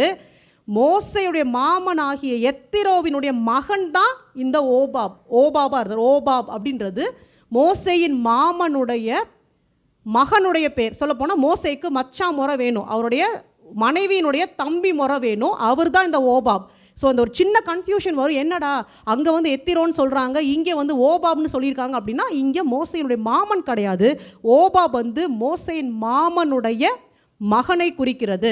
ஸோ அவன் எங்கே குடியிருக்கிறான் அப்படின்னு பார்த்தீங்கன்னா, அவன் வந்து கேனியரை விட்டு பிரிந்து கேதேசின் கிட்ட இருக்கிற கர்வாலி மரங்கள் அருகே தன் கூடாரத்தை போட்டிருந்தான். நம்ம கொஞ்சம் இந்த மோசேயின் மாமனை குறித்து தியானித்தோம் அப்படின்னா, ஏன் இந்த சம்பவம் குறிப்பாக இங்கே நடந்துச்சு அப்படின்றத நம்ம புரிந்து கொள்ள முடியும். ஸோ மோசேயின் மாமனை குறித்து என்னங்க சிஸ்டர் பெருசாக தியானிக்கணும் அப்படின்னா இருக்குது. நான் ரொம்ப ஷார்ட்டாக சொல்கிறேன் உங்களுக்கு.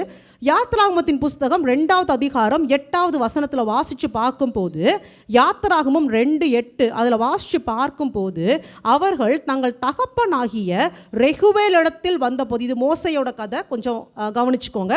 ஸோ இந்த பெண்கள்லாம் சேர்ந்து என்ன பண்ணுறாங்க, அவர்கள் தங்கள் தகப்பனாகிய ரெகுவேலிடத்தில் வந்தபோது. ஸோ மோசையுடைய மாமனுடைய பேர் இங்கே என்னன்னு சொல்லப்பட்டிருக்கு, ரெகுவேல்.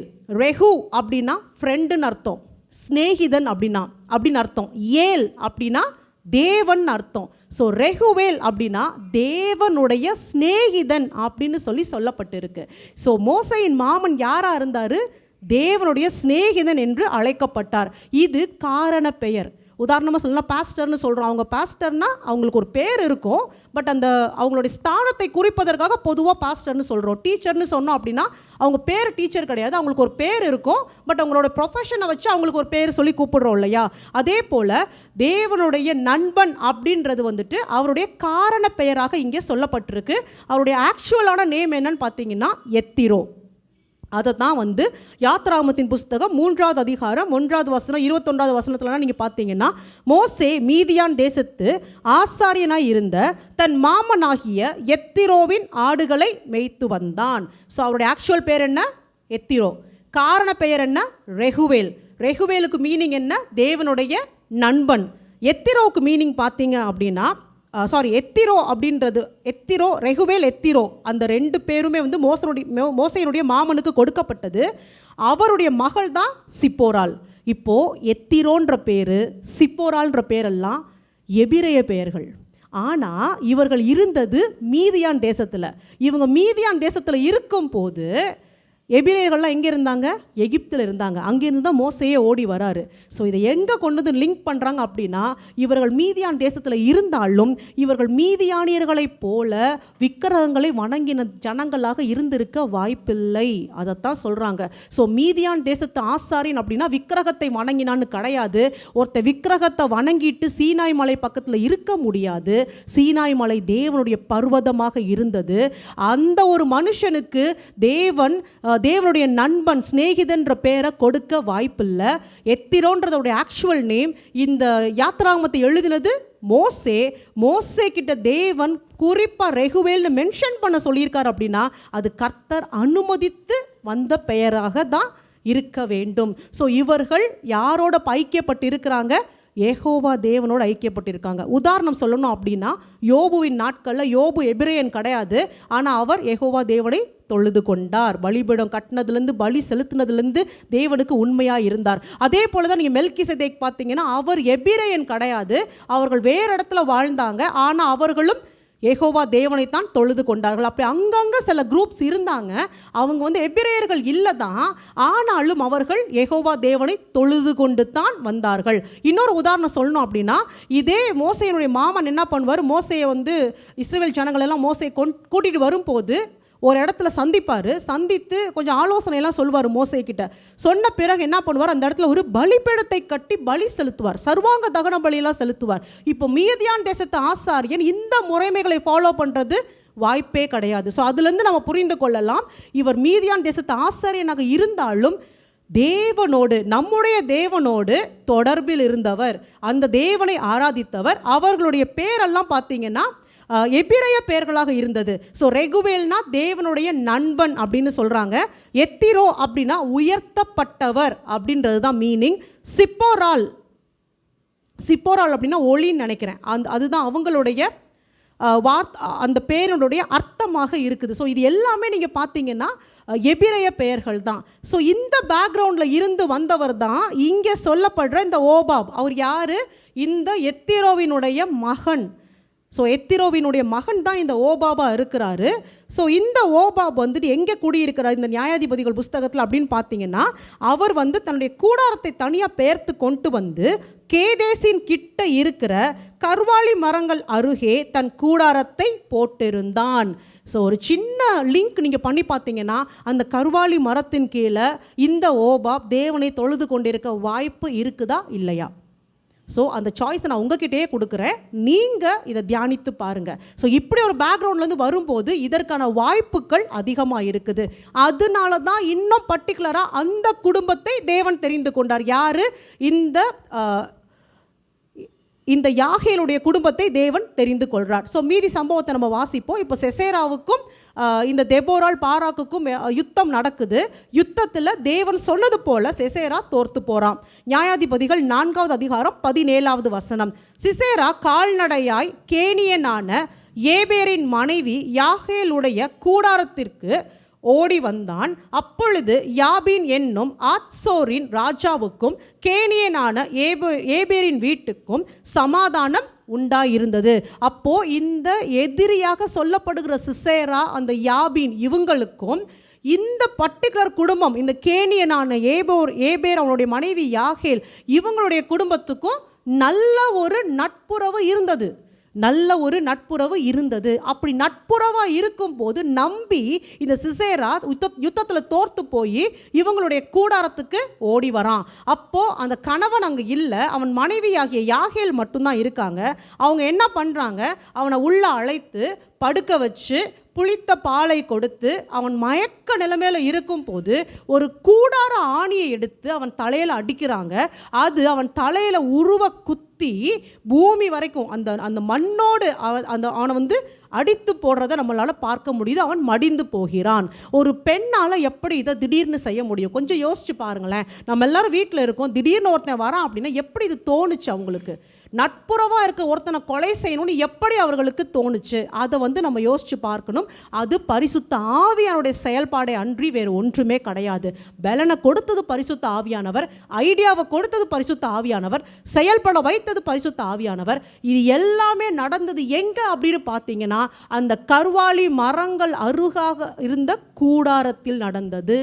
ஸோ இந்த குடும்பத்தை தேவன் தெரிந்து கொண்டதை விட, யாகேலை தெரிந்து கொண்டதை விட, அந்த கர்வாலி மரங்களை தேவன் தெரிந்து கொண்டார். அதன் அருகில் இருந்த கூடாரத்தை தெரிந்து கொண்டார். இதுதான் உண்மையாக இருக்குது. ஸோ கர்வாலி மரத்தை அசால்ட்டாக சாதாரணமாக நம்ம நினைக்கவே முடியாது. வேதத்தில் அது தேவனுடைய வாசஸ்தலமாக இருப்பதை பார்க்க முடிகிறது.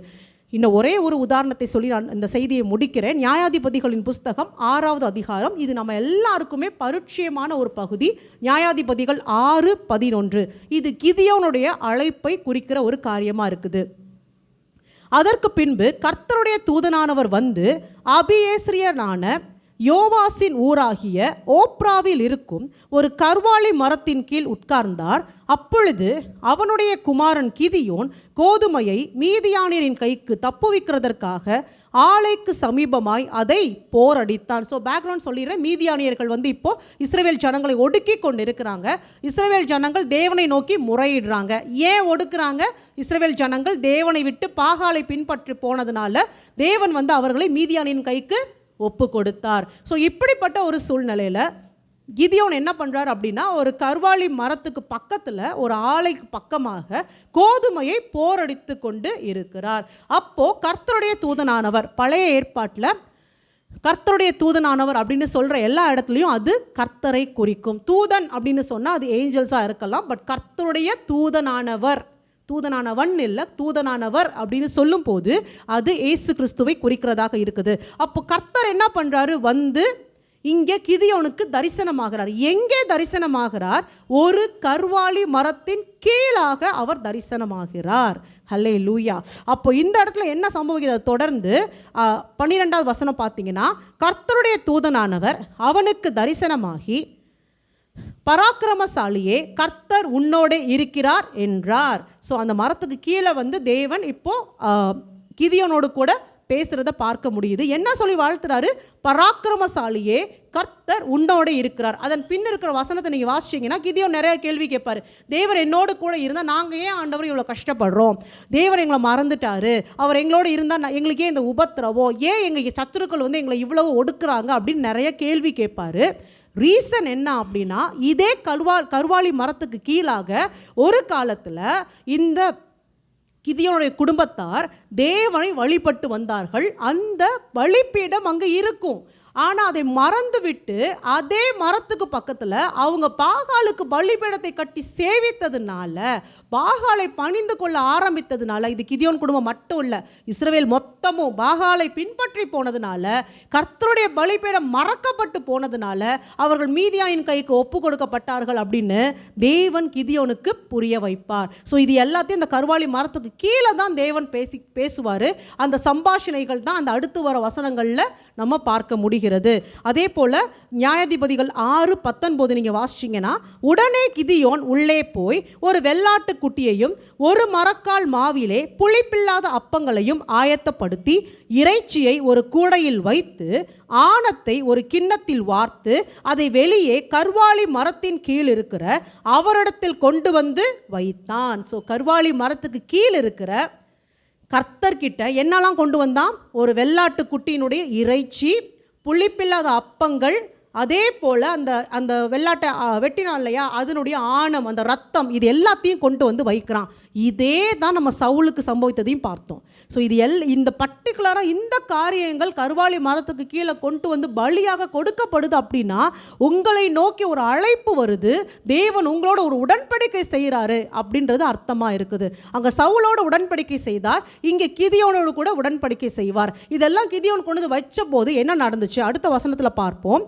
20வது வசனம், அப்பொழுது தேவனுடைய தூதனானவர் அவனை நோக்கி, நீ இறைச்சியையும் புளிப்பில்லாத அப்பங்களையும் எடுத்து இந்த கற்பாறையின் மேல் வைத்து ஆணத்தை ஊற்று என்றார். அவன் அப்படியே செய்தான். எந்த கற்பாறை? அங்க பாறைன்னு சொல்லப்பட்டது அங்க இருந்த முன்னாடி இருந்த கர்த்தருடைய பலிபீடம். கரெக்டாக அங்கே கொண்டு வந்து வைக்க சொல்கிறார். நீ மறந்து போன பலிபீடத்தில் இன்னைக்கு உன் பலியை செலுத்து அப்படின்னு தேவன் சொல்கிறார். ஒருவேளை இன்னைக்கு நீங்கள் ரொம்ப நொறுக்கப்படுறீங்களா, ரொம்ப உபத்திரவத்தில் இருக்கீங்களா, உங்கள் சத்துருக்கள் உங்கள் மேலே கை ஓங்கி வராங்களா, ஏன் ஆண்டவரே எனக்கு இதெல்லாம் சம்பவித்ததுன்னு நினைக்கிறீங்களா? உங்கள் பலியை நீங்கள் மறந்துட்டீங்க, பலி பீடத்தையும் நீங்கள் மறந்துட்டீங்க, வேறு எதையோ கொண்டு வந்து அந்த ஸ்தானத்தில் வச்சுட்டீங்க, அதனால தான் இன்னைக்கு இதெல்லாம் சம்பவிக்குது. இன்னைக்கு கர்த்தர் சொல்கிறார், மறுபடியும் உன்னுடைய பலிபீடத்தின் மேல், அது எது? உங்க இருதயமாகிய பலிபீடம். மறுபடியும் ஒருக்க உன் பலிபீடத்தின் மேல நீ பலியை செலுத்து. நான் உன்னோடு பண்ணின உடன்படிக்கையை மீண்டுமாக நினைவு கூறுவேன்.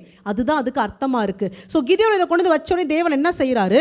அப்பொழுது கர்த்தருடைய தூதன் தமது கையில் இருந்த கோலின் நுனியை நீட்டி இறைச்சியையும் புளிப்பில்லாத அப்பங்களையும் தொட்டார். அப்பொழுது அக்கினி கற்பாறையில் இருந்து எழும்பி இறைச்சியையும் புளிப்பில்லாத அப்பங்களையும் பட்சித்தது.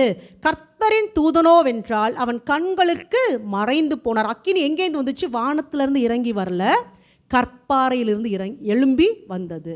ஸோ இன்னைக்கு உங்கள் இருதயமாகிய பலிபீடத்தில் அக்கினி அவிந்து போயிருக்கு.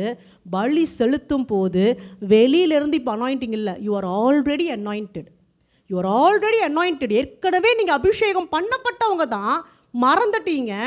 இன்னைக்கு கர்த்தர் சொல்றாரு, மறுபடியும் நீ பலி செலுத்தும் போது உனக்குள்ளாக தணிந்து போன அந்த நெருப்பு, உனக்குள்ளாக தணிந்து போன அந்த தாகம், அந்த அக்கினி மறுபடியும் உனக்குள்ள இருந்து அது எழும்பி வரும், உங்களுக்குள்ள இருந்து அது எழும்பி வரும்.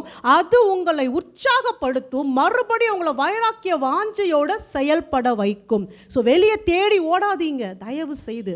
எங்கே கிடைக்கும், யார்கிட்டேருந்து விடுதலை கிடைக்கும்? உங்களுக்குள்ளாக கர்த்தர் வைத்திருக்கிறார். உங்கள் இருதயத்தில் தான் அந்த அக்கினி இருக்குது. பலி செலுத்துறது மட்டும்தான் நம்ம வேலை, மற்ற எல்லாவற்றையும் தேவன் பார்த்து கொள்வார். ஹல்லேலூயா, ஹல்லேலூயா.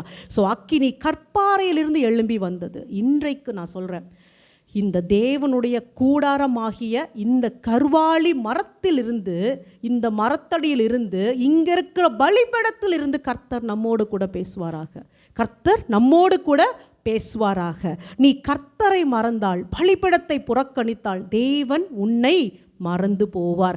இன்றைக்கு இந்த கர்வாலி மரமாகிய இந்த தேவனுடைய கூடாரத்திலிருந்து கர்த்தர் நம்மை பார்த்து சொல்றார், பராக்கிரமசாலியே கர்த்தர் உன்னோட இருக்கிறார். பராக்கிரமசாலியே கர்த்தர் உன்னோட இருக்கிறார். உனக்கு இருக்கிற இந்த பலத்தோட போ, நீ இஸ்ரவேலை மீதியானின் கைக்கு நீங்களாக்கி ரட்சிப்பாய். உன்னை அனுப்புகிற கர்த்தர் நான் அல்லவான்னு கர்த்தர் சொல்றார். நான் உன்னோடே கூட இருப்பேன். ஒரே மனுஷனை முறிய அடிப்பது போல நீ மீதியானரை முறிய அடிப்பாய். ஆனால் இன்றைக்கு மறக்கப்பட்ட உன் பலி பலிபீடத்தில் முதலாவதாக பலியை செலுத்து, உன்னை ஒப்புக்கொடு, என் உடன்படிக்கையை நினைவு கூர்ந்து உன்னை ஒப்புக்கொடுன்னு கர்த்தர் சொல்றார். இன்னைக்கு நம்ம பார்த்து இதைத்தான் தேவன் பேசுறார். அப்போது உன் இருதயமாகிய கற்பாறையில் இருந்து, அந்த பலிபீடத்தில் இருந்து அக்கினி எழும்பும், அது உன்னை கொழுந்து விட்டு எரிய செய்யும். உன் இருதயத்தை கொழுந்து விட்டு எரிய செய்யும். கர்த்தருக்காக பெரிய காரியங்களை செய்யும் படிக்கு அது உன்னை உற்சாகப்படுத்தும். ஹல்லேலூயா. அப்பொழுது நீ உன் சத்துருக்களை சிதறடித்து போடுவாய். உன் தேவனாகிய கர்த்தர் உன்னோடே கூட இருக்கிறார். இதுதான் இந்த மாதத்தில் தேவன் நமக்கு தருகிற பெரிய ஆசீர்வாதமாக இருக்குது. ஸோ ஆபிரகாமை ஆசீர்வதித்தது போல, சவுலை ஆசீர்வதித்தது போல, இதோ கிதியோனை ஆசீர்வதித்தது போல, நியாய தீர்ப்பை செய்கிற தேவன் எல்லா சத்துருக்களையும் நம்மை விட்டு நீக்கி போட்டு நம்மை ஆசீர்வதித்து உடன்படிக்கையை நினைவு கூர்ந்து நம்மை அழைத்து அபிஷேகம் செய்து இந்த மாதம் முழுவதும் நடத்த போகிறார். இந்த கர்வாலி மரம் அதைத்தான் குறிக்கிறதாக இருக்கிறது. ஆனால் இந்த கிதியோன் இந்த இடத்துல ஒரு சின்ன தவறு செய்திருவார். இதெல்லாம் கரெக்டாக பண்ணுவார். ஆனால் அதே அந்த யுத்தமெல்லாம் முடிஞ்சு ஜெயித்த பிறகு என்ன பண்ணிடுவார் அப்படின்னா, அதே கர்வாலி மரத்துக்கு கீழாக ஒரு தங்கத்தினாலான ஏபோத்தை செய்து வைப்பார். அவர் சந்தோஷமாக செய்து வைப்பார். அது எப்படி அந்த ஜனங்களுக்கு அது கண்ணியாய் போய் முடிந்ததாம். என்னன்னா இப்போ மறுபடியும் பலிபீடத்தை மறந்துட்டாங்க, ஏபோதை தொழுது கொள்ள ஆரம்பிச்சிட்டாங்க. ஸோ தேவனுடைய ஸ்தானத்தில் எதையுமே ரீப்ளேஸ் பண்ணாதீங்க. கர்த்தர் ஒரு விஷயம் சொன்னாருன்னா சொன்னது தான். இதை விட இது பெட்டராக இருக்குது. கர்த்தருக்கு தெரியும், நம்மை விட அவருக்கு நன்றாக தெரியும். அவர் அப்பந்தான் வேணும் அப்படின்னா நான் கோல்டு பிஸ்கெட் கொடுக்க வேண்டிய அவசியம் கிடையாது. என் பார்வைக்கு சரியானதல்ல, தேவன் விரும்புகிறதை மாத்திரமே நாம் செய்ய வேண்டும். ஹல்லேலூயா. அந்த ஒரு தப்பை அவர் செய்வார்.